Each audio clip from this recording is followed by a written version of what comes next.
తన అద్వితీయ కుమారుని లోకానికి పంపెను. దీనివల్ల దేవుడు మన యందు ఉంచిన ప్రేమ ప్రత్యక్షపరచబడును. హల్లెలూయా. పరలోకం నుంచి తన కుమారుని లోకానికి పంపించటం వలన మన యందు ఏమైందంట? ఆ ప్రేమ ఏమైంది? ప్రత్యక్షపడింది, అంటే ఏర్పరచబడింది. అందులో ఉన్న ప్రేమ అంటే ఏందో, అందులో ఉన్న సత్యం అంటే ఏందో, అందులో ఉన్న పరిశుద్ధత అంటే ఏందో, అందులో ఉన్న నీతి అంటే ఏందో, అందులో ఉన్న యథార్థత ఏందో ఈ రోజు నువ్వు నేను తెలుసుకొని ఉన్నాము. ఎందుకు? ఆయన కుమారుడి లోకానికి వచ్చాడనే సత్యమును మనం తెలుసుకున్నాము. ఆయన రాజులకు రాజు, ప్రభువులకు ప్రభు అని తెలుసుకున్నాము. అన్ని నామములు కలిగిన పైనామం కలిగిన యేసుక్రీస్తు ప్రభువారు అని తెలుసుకున్నాము. ఆయనలో నిత్య జీవం ఉందని తెలుసుకున్నాము. ఆ జీవమును మనకు దయచేశాడని మనం తెలుసుకున్నాం. కాబట్టి ఈ రోజు మనము ఏమై ఉన్నాము? ఆయన చూడు, అద్వితీయ కుమారుని లోకమునకు పంపెను. దీని వలన దేవుడు మన యందు ఉంచిన ప్రేమ ప్రత్యక్షపరచబడెను. మన యందు ఉంచబడిన ప్రేమ ప్రత్యక్షపరచబడెను. మనము దేవుని ప్రేమించితిమి. చూడండి, మనము దేవుణ్ణి ప్రేమించితమని కాదు, తానే మనల్ని ఏం చేశాడు?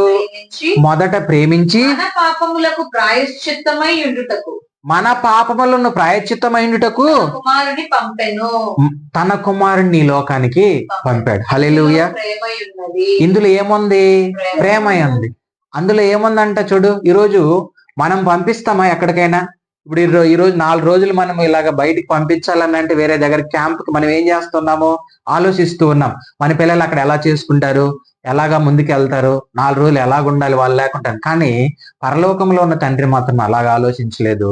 ఈ లోకంలో ఉన్న పాపమును తీసివేయట కొరకు తన కుమారుణ్ణి, ఒకగానొక కుమారుని లోకానికి పంపించాడు. ఎందుకు తెలుసా? నీలో నాలో ఉన్న పాపమును తీసివేసి ఆయన ప్రేమను మనలో ప్రత్యక్షపరుచుకున్నట్టు కొరకు తన కుమారుని లోకానికి పంపించడం అనేది జరిగింది.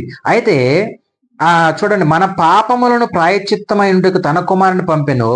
ఇందులో ప్రేమై ఉన్నది. ఇందులో ఏమై ఉన్నదంట? ప్రేమై ఉన్నది. ఒక మనిషి మరణించి తిరిగిలేయటం అంటే అంత ఈజీ విషయము కాదు. అందులో ఏమైందంట? ప్రేమ ఉంది. అంత గొప్ప ప్రేమని దేవుడు మనకు అనుగ్రహించి ఉన్నాడు. చూడండి, ఇదే ప్రేమ ఇజ్రాయెల్కి. చూడండి, మనం జ్ఞాపకం చేసుకుంటే ఇజ్రాయెల్ ప్రజలు 430 సంవత్సరాలు చెరలో ఉన్నారు. చెరలో ఉన్నప్పుడు వాళ్ళు ఎలాగున్నారో తెలుసా? ప్రతిరోజు దేవుణ్ణి అడుక్కుంటూ ఉన్నారు, దేవుని గోజారుతూ ఉన్నారు, దేవునికి దగ్గరగా ఉన్నారు. వాళ్ళు చెరలో ఉన్నప్పుడు ఎప్పుడైతే చెర నుంచి విడుదలైపోయారో ఏమయ్యారో తెలుసా? దేవునికి దూరం అయిపోయారు, లోకానికి దగ్గర అయిపోయారు. ఎందుకు? వాళ్ళకి చెరలో ఉన్నప్పుడు మాత్రము దేవుని అవసరం వచ్చింది.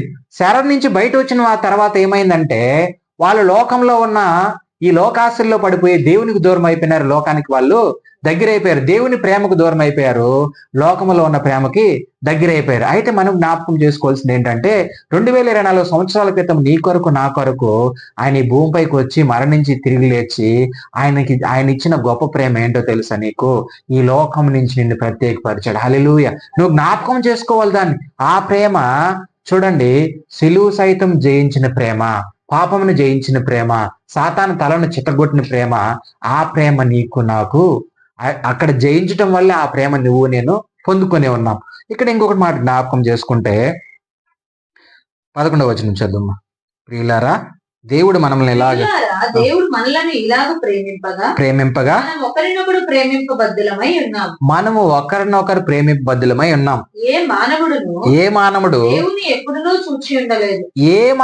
దేవుణ్ణి ఏం చేయలేదు, ఎప్పుడు చూడలేదు. మనము ఒకరిని ఒకరిని ప్రేమించిన ఎడల మన యందు నిలిచి ఉండను. చూడండి, ఒకవేళ మనము ఒకరినొకరిని మనం ప్రేమించుకుంటే అంట ఎవరు నిలిచి ఉంటారు? మన యందు దేవుడు మన యందు నిలిచి ఉండడు.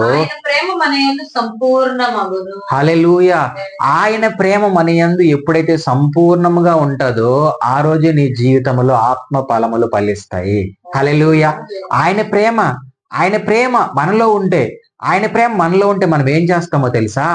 దేవుని వాక్యంను చదువుతాం, దేవునికి ప్రార్థిస్తాం, దేవుని పాటలు పాడతాం, దేవుని స్తుతిస్తాం. చూడండి, కీర్తనకారుడు అంటాడు కదా మొదటి అధ్యాయంలో, దుష్టుడు ఆలోచన చొప్పున నడవక, పాపుల మార్గం నిలవక, అపహాసకులు కూర్చున్న చోటు కూర్చుండక, యెహోవా ధర్మశాస్త్రమును దివారాత్రములు ధ్యానించేవాడు ధన్యుడు.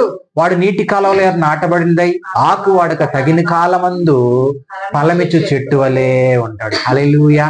మంచి నేలలో వేయబడిన విత్తనము ఏమవుతుందో తెలుసా? మెల్లగా ఎదుగుతుంది. దానికి ఏముంటుందో తెలుసా? నమ్మకం ఉంటది. విశ్వాసం ఉంటది, నిరీక్షణ ఉంటది, ఎదురు చూస్తూ ఉంటాడు దేవుని వైపు. అందుకనే మంచి నేలలో పడిన విత్తనము మెల్లగా ఫలములను ఇవ్వడం స్టార్ట్ చేస్తుంది. ఈ ముళ్ళ పొదల్లో పడిన విత్తనం ఏంటో తెలుసా? వెంటనే వచ్చేస్తుంది. ఆ ఎప్పుడైతే ఆ కంప దాన్ని ఏమంటారు, ఆ పొద దాన్ని నొక్కేస్తుందో అది చచ్చిపోవడం జరిగిపోతుంది. కాకపోతే మనము ఈరోజు మంచి నేలలో వేయబడిన విత్తనంను పోలిన వారై ఉండాలి. ఎందుకనంటే ఆ మంచి నేలలో పడిన విత్తనము అంత మంచిగా అందులో నుంచి ఫలములు వస్తాయి. హల్లెలూయా.